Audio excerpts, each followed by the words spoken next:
Hey there, and welcome to another revenge story from Reddit Chronicles. Make sure to like and subscribe if you enjoy the videos.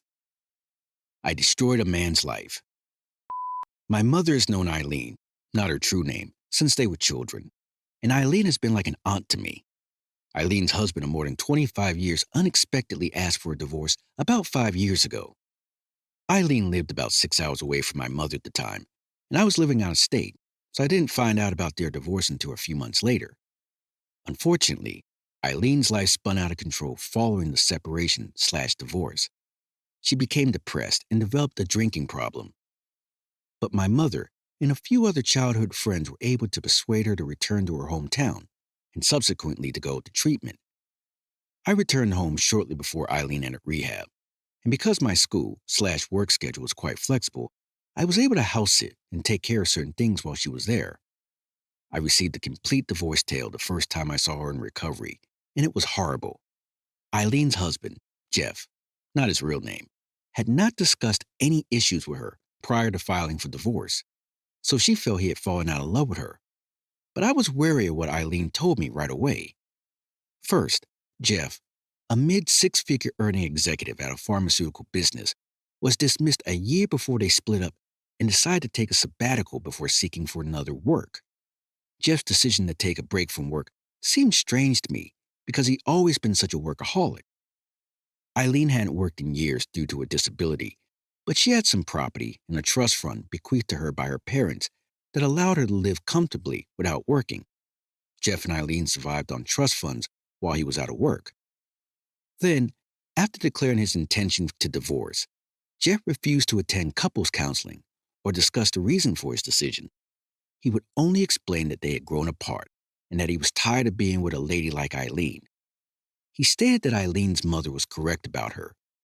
Eileen's mother was a textbook narcissist who bullied her about her looks, weight, intelligence, and so on, causing a slew of psychiatric issues that Jeff is aware of. Finally, shortly after the divorce was official, Jeff relocated out of state, but to a state where he had no relatives or connections. Jeff's parents are still living and in their 80s to 90s, and Jeff is very close to them. So it didn't make sense to me why he wouldn't want to move closer to them if he wanted to after the divorce. I didn't say anything to Eileen because I didn't want to upset her, but I suspected Jeff was having an affair, had staged his unemployment to avoid paying alimony, and then relocated out of state to be with his mistress. I simply didn't have a method to verify it at the time. The examination. Then, Eileen instructed me to look and find a box of Jeff's belongings that he had asked her to keep until he moved into his new apartment.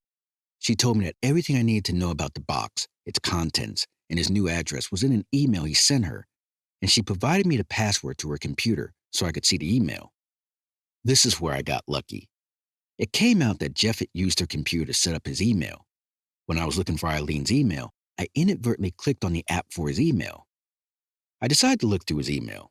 The first thing I observed was that he had primarily stopped using that email account 3 years prior, roughly 1 year before he was sacked. I discovered a confirmation email for a dating service, either POF or Match, I can't recall which, and a folder for digital receipts, which I believe he saved there by accident. I also discovered a confirmation email with a new email address. I began to piece together a speculative timeline of what occurred. I guessed that Jeff began an affair about 3 years ago, and that shortly after, he chose to get a new email address to assist in keeping the affair hidden. I needed to gain additional information from his dating profile, so I attempted to use the forgot password feature to see if I could generate an email that would allow me to reset the password and log in that way. Unfortunately, Jeff's previous email address was not recognized by the dating site. I figured I could get into Jeff's new email by using his old email to reset the password, and then use the new email to access the dating service. But I didn't want to risk locking Jeff out of his new email and informing him until I had a better understanding of what he had done. And here's where I really lucked out. The email app Jeff downloaded on Eileen's MacBook included a note feature, and Jeff, being a genius, saved some passwords on notes. The majority of the passwords were useless, but I did obtain the password to his dating site, Twitter, and Netflix accounts. I went to the dating site and entered his new email address and password. I was able to read messages Jeff wrote to another lady before he ended his relationship with Eileen. In one of the communications, the new mistress included her email address. I found her profile on Facebook after searching for the mistress's email address. The mistress's posts were incomprehensible to me, but she had made her images public. She had recently taken photos with Jeff, so I knew they were still together.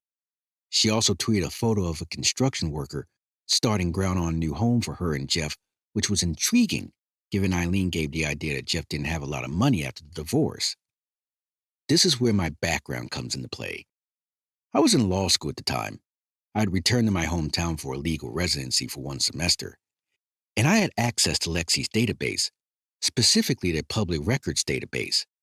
I had spent a significant chunk of one of my summer internships digging through public records and other assets to assist clients in recovering judgments, so I was familiar with how to look for public data. Many months before Jeff filed for divorce, the mistress purchased several acres in an upscale suburb, and there was no mortgage reported on the record. I had already discovered the mistress's LinkedIn profile, so I knew she had worked as an executive assistant before moving out of state with Jeff. She didn't say how much she made, but I doubt she could have purchased the house on her wages alone. It's conceivable she had money aside from her employment, but I believe Jeff handed her money to buy the land before filing for divorce. In Lexis, I also discovered an amended record that listed Jeff and the mistress as joint owners of the property. I called the county records office to confirm ownership, dates, and so on. Only 5 months after Jeff's divorce was finalized, the mistress filed a quit claim. I was still apprehensive to try to look into Jeff's new email, so I went back to his old account to see if there was anything more I should look into before switching to the new email. I didn't locate anything, but I did notice that several of the passwords in his notes were identical. I decided to attempt logging into his new email account with the same password he used for the dating site. I reasoned that since the two accounts were created around the same time, he had most likely recycled a password. It was effective. His fresh email was a treasure trove. Because this narrative is already going insanely long, I'll share some of the pertinent information I discovered. Jeff had not been sacked from his previous position. He resigned and lied to Eileen. I discovered an email from his admin asking where he wanted payroll to deliver his last check and information about a farewell party for him. Emails between Jeff and a boat repairman about a leak on one side of the sailboat near the engine compartment. The repairman was unable to locate the cause of the leak, but he did discuss present and potential issues with mold in the engine on that side.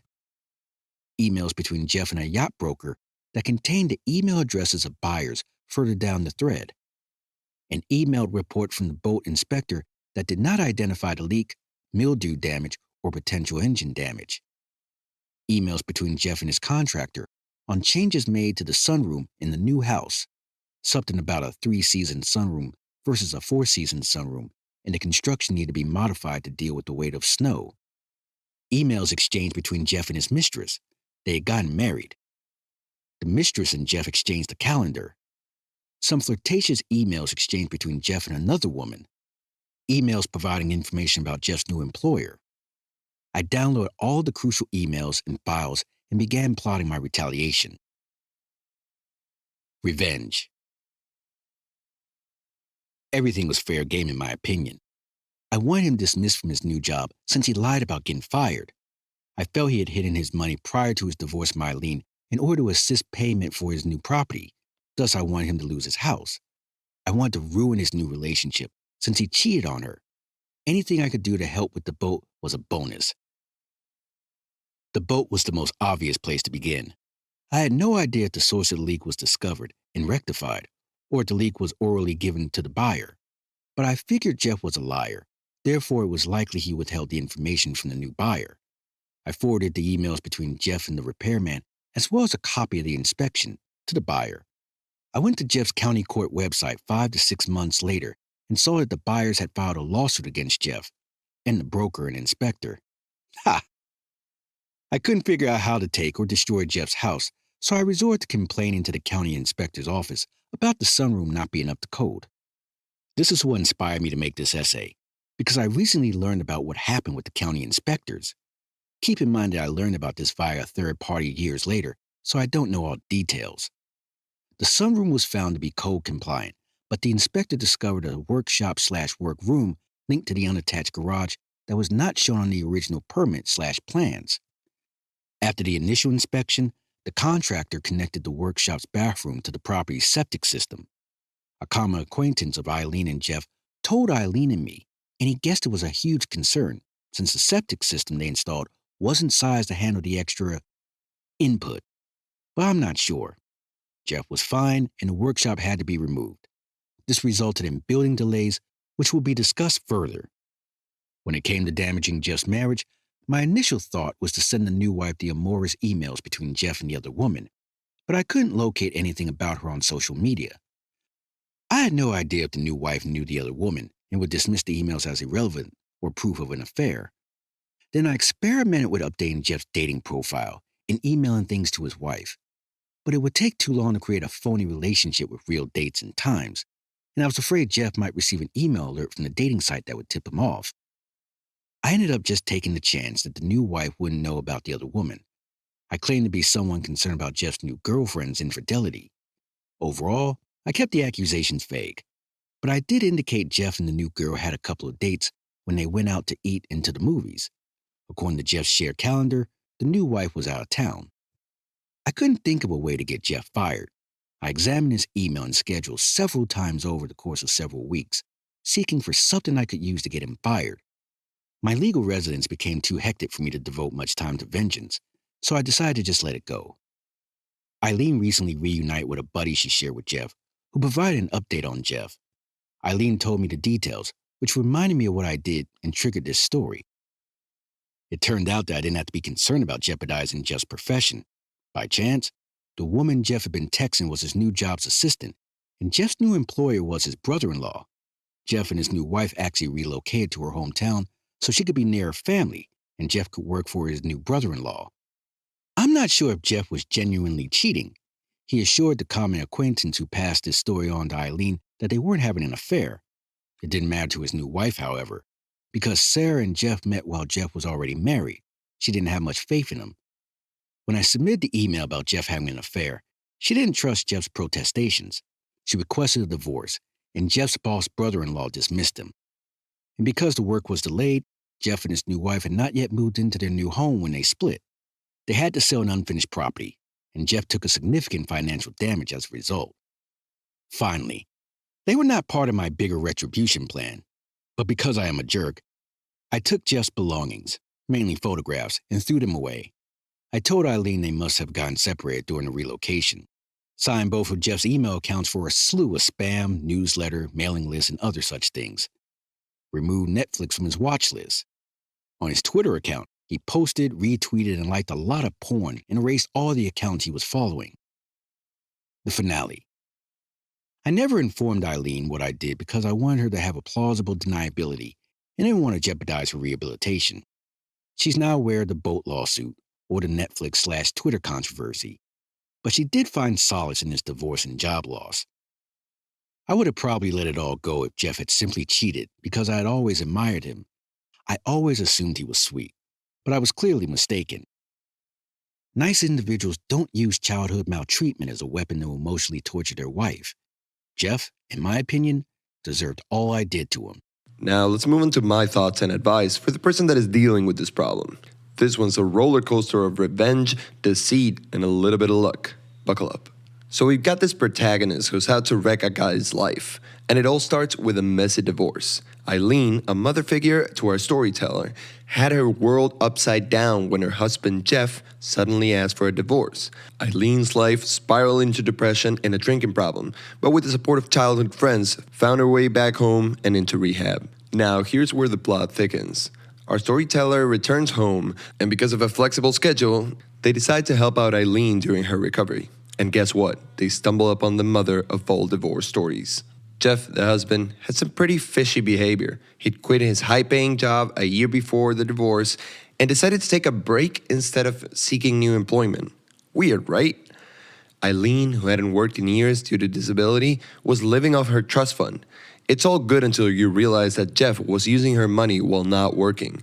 To make things even more suspicious, he refused couples counseling and just said they'd grown apart. Now, our storyteller isn't buying the story. They smell an affair. They think Jeff staged his unemployment to dodge alimony, and then he moved out of state to be with his mistress. But they had no way to confirm their suspicions until they started digging. The game changer, Jeff's email accounts. See, he'd used Eileen's computer to set up his email, and her storyteller accidentally stumbled upon it while looking for something else. Lucky break. They started snooping and find confirmation emails for a dating service and a new email address. Aha. Our hero decides to use Jeff's old email to set the password for his new one, uncovering a treasure trove of secrets. And boy, what secrets they find. Jeff's been doing some serious emailing with his mistress, and it turns out they even got married. Time to play detective, right? They discover that Jeff lied about being fired from his job, which raises more suspicions, and it seems Jeff and his mistress have some shady business going on. But our storyteller doesn't stop there. They decide to stir the pot by relieving some of the secrets to the world. First, they tip off the buyer of Jeff's boat, exposing a hidden leak issue. Then, they decide to try to mess with Jeff's new house, complaining to the county inspector about a supposed issue with the sunroom. Sneaky, huh? But the grand finale involves Jeff's new relationship. Our storyteller tries to mess with the new wife by suggesting Jeff was cheating. But it turns out, this part of the plan backfires. The new wife files for divorce, and Jeff loses his job because, surprise, his new boss is his brother-in-law. Justice served, right? Our storyteller doesn't stop there. They mess with Jeff's personal stuff, tossing his belongings, spamming his email accounts, and tampering with his Netflix and Twitter. In the end, Eileen finds peace in Jeff's misfortune, unaware of their meddling. But the storyteller's compass is clear. Jeff's got what he deserves for his deceit and cruelty. And there you have it, a tale of revenge served cold with a side of karma. What are your thoughts on this epic saga? Don't forget to like, comment, and subscribe for more riveting stories. I wish you the best of luck moving forward. Thank you all for taking the time to listen to today's stories. If you enjoyed listening, please feel free to like and subscribe if you haven't already. Also, comment below with your thoughts on what happened. Take care.